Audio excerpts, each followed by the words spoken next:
Man, I really miss Nicole. Anything's wrong with this podcast, it's because she's not here. No, she is here. So it's her fault. Here in spirit.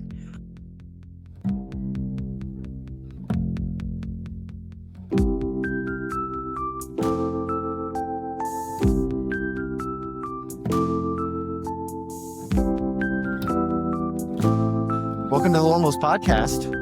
Season 2, episode 2. Mm-hmm. We are going to talk about this middle tier of artists and a really interesting stat I saw today, which basically said that the independent artist sector has finally outgrown market share to UMG as of 2024.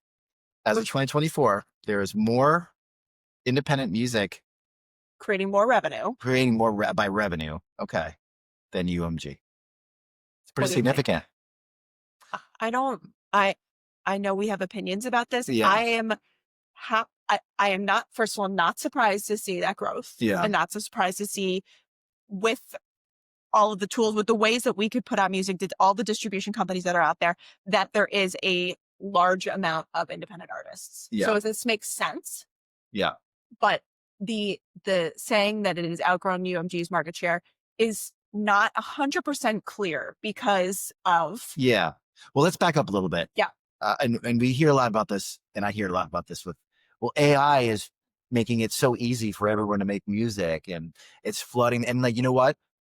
It's been really easy to make music for 20 years now. Correct. The digital democratization of the digital audio workstation, which for our audience who isn't familiar, it's basically the format which 99.9% of music is recorded. You've probably heard of Pro Tools. You've probably heard of Logic Pro, GarageBand, BandLab, Cakewalk. These are all DAWs. Right. They're programs that help you create that file to then distribute. Right. So when I was coming up, you had to record music in an expensive studio to make it sound listenable. Yeah. And now you can do it with free software. So with all these people making music now, we've democratized distribution too. Now it's why CD Baby and DistroKid and TuneCore have cropped up and all the others. And it's also, by the way, it's funny how old CD Baby is because they're called CD Baby. You would never name a company CD Baby. It's not like a throwback. Yeah, it's not ironic. It's not ironic. Yeah, they literally did that. Yeah. So that means that, so I guess 2024 was the tipping point where the major labels, at least what you're saying, the largest major label is now smaller market share than indies. But I want to know in the study, how do they quantify major versus indie? Because that's a really interesting conversation and not very clear. I guarantee you it's indie means unsigned or unsigned to a major label. That's probably how they're looking at it. Or artists that are going through distribution channels that are... Yeah, no, I don't know. Because the distribution channels a lot of them are owned by the majors. So I think we need a distinction. This is my call to arms for the music industry. We need new terms. Major, 100%. Major and indie do not mean the same thing. So let me give you some examples. Adele, right? She is signed to Columbia in the US, but she's signed to Beggars in the UK. So do they segment her repertoire? Anything that earned in the UK or coming out of the UK IP is indie, and anything coming out of the US is major. And also, I think where there's a confusion of independent artists, like Chance the Rapper has never had a label. Indie, you think smaller, independent. Like I always think like singer-songwriter, like, you know, they're huge artists. But Chance the Rapper is distributed through ADA, which is a Warner-owned. Correct. But is he relying on label services? Yes, he is. He is. So we're just not technically signed. When Spotify does we paid $9 million to artists in 2024, and I don't know what it will be in 2025. It'll be more, but they say $4.5 billion, literally half, is paid to independent artists. But they're including in that figure someone like Taylor Swift, who technically is distributed via UMG, but not actually signed there. Now, I don't think anyone would argue that Taylor Swift is really an indie artist. She came up through the major label system, had the benefit of millions of dollars of investment from major label system. Major labels still are monetizing her music now, and she's still using label services from Republic. The way her contract is written is the only distinction there. So there's certainly more independent music than ever before. There's certainly more Right, independent but where's artists. she in being London. counted? Yeah, she's being counted in the indie, I'm sure. Well, then that is so misleading. Yeah. So, and then the Orchard and AWOL, right? Like Leve, I love Leve. Tried to sign her to Sony when I was there, Mhm. when I was head of A&R for Masterworks. Her manager, who is, is a friend now, is like, we wouldn't consider that. We're going to stay with AWOL. And why would, competent management, foundations, artist management, they now are representing Chaperone. Leve is now sold out 2 Madison Square Gardens. Unbelievable. And she gets to keep all of her revenue. Right. They did it. They did it anyway. they like, but they're going through AWOL. Yeah. Who owns AWOL? Sony. So she's clearly independent. And Sony and AWOL don't do a lot together, unlike the Orchard, which is like more ingrained with the Sony ecosystem. But the Orchard's only ingrained in the Sony ecosystem when they try to then sell those, like to get them into the major label system. So it's almost like a breeding ground. It's like, Bad Bunny is an independent artist. So is he considered an indie artist in that? I guess so. Like they would love, I think they would probably love to sign him at Sony Music Latin, but he just does distribution through the Orchard. Yeah. And he's got the leverage to make that deal. And if he needs the radio promo, or he can just buy it. Yeah. You just say like, I'm going to do this label service. Yeah. Which I think, so let's be honest, like if we redefine that, then perhaps those artists can continue to monetize in a way that helps that tier, like of artists in a positive way. So, well, let's define this then. So you have a major label artist, a major, that is someone who is signed. So let's give an example. Their IP is signed to a Little major. Nas X, signed to Columbia. They have his merch rights, IP. Yes. I don't know where his publishing sits. Maybe Sony Music Publishing Group. Don't know, but yes, that's a good example if he is signed. And then we have major indie. That would be someone who probably came up in the major label system, probably made their fan base and made their career while on a major label, but maybe went independent at this point. Like, so let's use John Mayer, for example. He left Columbia after his whole career, right? Mm-hmm. And he's probably going to go through the Orchard for his next project, I would assume. But so Sony's monetizing him a little bit. Right. Sony has monetized him in the past, but he's pretty much free to do what he wants. Right. And part of being independent is he also doesn't have to abide by the corporate bullshit of Sony. So if he wants to do discovery mode on Spotify, he can do discovery. Right. If he wants to go, he wants to do a show somewhere, he does festival. He does what he wants. He does the brand. If he wants to do an AI, exactly. He can do it, even though Sony wouldn't let. So we'll call that a major indie. And then I'm just thinking of this as we go. Let's have indie major. Mm. That is someone who maybe technically is independent, but really fits well into the like a Taylor Swift and Bad Bunny. Yeah. No, that's a major indie because they've been invested by a major. So Bad Bunny wasn't? I don't think so. He's a major indie. So someone who is probably working with ADA or Virgin or the Orchard or AWOL, where the major labels have some kind of equity stake in the project, but their IP isn't signed to a major. Right. Okay. So that'd be an indie major. Got it. And then, so if Bad Bunny has never signed a label deal with a major and has only done distribution deals. I'm not 100% sure, so I don't want to say that, but let's say. Okay. So then he would be indie major. Right. And now we have indie. Do we have to call it indie? Just like indie. Like that's just like. Indie is like everybody else. Yeah. well, then indie is like, I'm signed to Sequel and Canadian or E1 or Beggars Group or Anti-Epitaph. People who have no association with a major. They're not distributed through a major.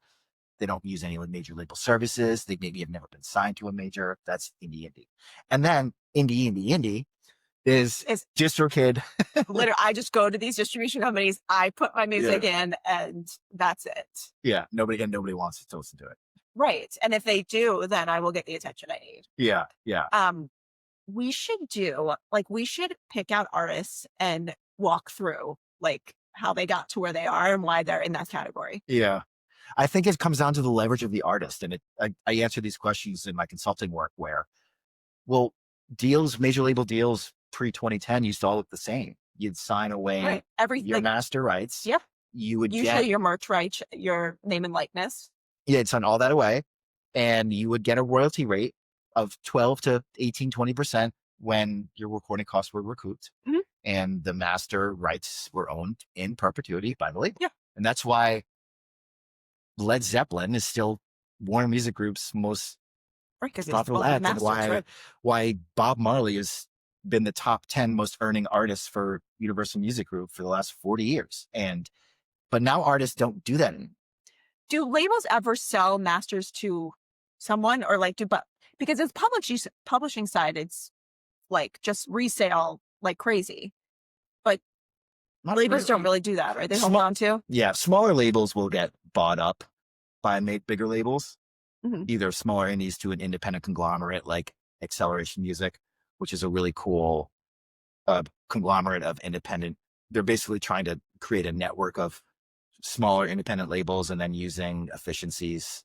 These are people who have like founded indie labels that are all pretty well known in the independent music world. Maybe they're getting older, they want to retire, but they want to keep working music. Yeah. So, Yes. so it's kind of like label services for the independent community. Okay. So it's kind of like label service to the independent community, and then a minor label, an indie label might. I'm looking at my baseball. You're like a minor league. Right. The indie label so often will get acquired by a major. Yeah. But master rights are the purview of labels, major labels. They don't typically. Yeah, they're not for So yeah. they might sell them back to an artist. Right. Got it. Yeah. But now label deals are like, when I was at Sony doing A&R, left in 2023, I did all different kinds of deals. Artists had leverage that they didn't 20 years ago. Yeah. Like I did no royalty deals. I did profit splits. I did no money down deals. I did a Christmas record with Leah Michelle, who was signed to Columbia, but I got her rights to do a Christmas album because Columbia didn't want to do it. Right. And it was super cheap, and she got a lot of the back end, and it actually ended up being really successful. I remember it was there for that. Yeah. And then I licensed Japanese Breakfast from Secretly Canadian to do a gaming soundtrack at Sony, which is unheard of. And so that was a weird, like, we paid an override to an indie label and then borrowed her for one record, but we didn't sign her. We just had a license deal for 7 years for that one project to artists who were already successful and didn't want any money, because you take an advance, you have to pay it back eventually. Absolutely. They just wanted the resources of the label, to JVs with the Orchard, where we would upstream. So everything looked different. Mhm. And that's why it's hard to define major indie, because Well, I think it's not black and white. So when those articles come out, we're like, what do you mean? Like, what is that? What exactly does that mean? Because while there is the shift of independent artists scaling to tremendous volumes, there's also like those artists that are now considered independent that are really like could potentially be 95% of that revenue. Yeah, you have to also understand the motivations of who's saying this. So when Spotify says that we pay out half of our revenue to the music community goes to independent artists, they obviously are incentivized to prop up that number as much as possible. Right. They want to seem like they're fair and that they're supporting artists first. Right. And they take a very liberal definition of indie.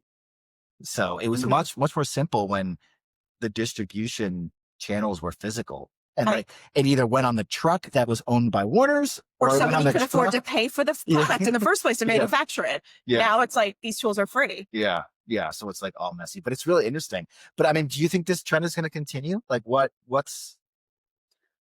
I think that I do, but I think much like when we have these, like anytime a new tech comes out, like NFTs or AI, there's always a huge amount of startups, as you know, from the list that you have, very few of them end up staying. Like it's same in any field that's flooded. That could be the artist field. That could be the direct-to-fan platforms that are coming out. All the ways that we're trying to solve for the major label kind of collapse or like non-necessity.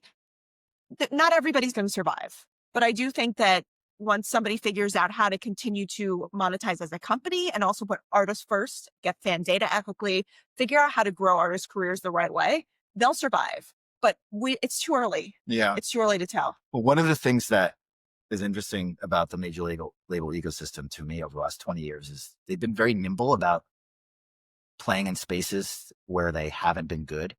Yeah. And so we get asked the question all the time, like, well, artists can record for free or cheap now. Well, they don't need major label recording budgets, and they can distribute their own music through their own distributors, and they can meet fans on social media. Like, why do you need a label? And well, the first answer is marketing music is a thing, and scale matters, and making good choices and having people with institutional knowledge about how to market music is a thing. But Sony and Warner and Universal have just gone out and acquired these places where these artists are living. And if you're Universal, you can't sign everything, but you can buy downtown, and you can add $750 million to your market cap overnight by acquiring a smaller independent conglomerate. And that, by the way, that's been this kind of the story of music, right? Atlantic, Arista, Reprise, Columbia. These were all independent labels at some point. At one point, they just buy Interscope, Island. These were all independent labels that were then kind of structured under a major distribution network, and now we know them as major labels. But the story of the music industry is smaller labels starting out on their own and then scaling and joining. Is that going to be the case when they see the kind of lack of growth in the major label space? Is that the goal now for an independent label to go and be like, oh, I hope we get bought up by, if we're doing really well, we're going to get the attention of the three majors? But will they want to? Will that be the end goal? Yeah, I don't know. Because it almost feels like not the place to be right now. Yeah.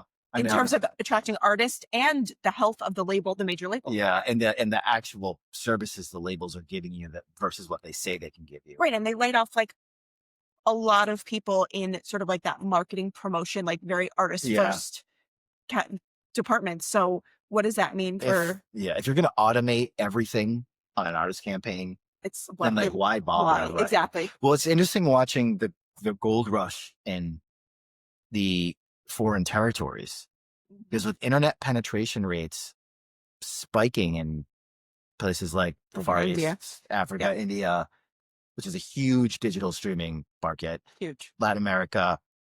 I did a report on the Thai music market. It was quite a while ago now, probably almost a year, and it's $100 million a year USD music market. So you have like Universal went out and just like did a JD or bought the biggest Thai streaming service, like music label or management company or something, and you have Warner's doing a lot in Nigeria. Lagos is supposed to be like a top 10 music market by 2030. Sure. Lagos is like going to be like, it's going to have 30 million residents, and the economy's like getting really good. Wow. So let's go. Yeah, I know. There you go. Lowell's podcast for Nigeria. And then Latin America, obviously, like with the institutional lap music being so popular. And so the answer, I think, to your question is all those tertiary market companies are still doing deals with the labels. They're all doing them. So there's a lot of advantages to them doing them. So I don't know. Right. I think scale for like global company doing deals with US, like they're set up to do it in a way that they can't in Nigeria or they can't in India. But I think when you're looking at similar markets like the UK and parts of Europe and the United States, it feels like they're established, and the way of doing business, like the majors coming in, it's sort of like not anymore. Yeah, I want to. It's going to take someone like someone who has to figure on their pulse, who has some really successful acts to really to like the first one to be like, no, like I don't need this. Yeah. Even K-pop, which is, the incredible business, like they all have done deals with majors. So I think K-pop could be one, but I'm thinking of someone like Daniel Glass at Glassnote, or like he ended up doing stuff with Universal, but for a while he was like, no, I'm good. He distributed through Red. Daniel Glass would come in and play conference new music to our conference room. Yeah, it's going to take an artist who, like, it's going to take someone like Chance the Rapper, who instead of going through ADA and working with Warner's at the end of the day says, I can build my own team and I don't need this. Yeah. And I'm going to control everything, and I'm going to keep 98% of like anything that comes in. Yeah. I have a friend who runs a company called Version 3. And he is also a VP of commerce at Warner's during the day, but he runs this really successful distribution label services distribution company at, on his spare time. And he had a huge, massive hit a couple of years ago with Dasha, that song, Austin. He was doing, they were doing well into the six figures, and they were using DistroKid as a distributor. So he was paying $40 a year to keep everything.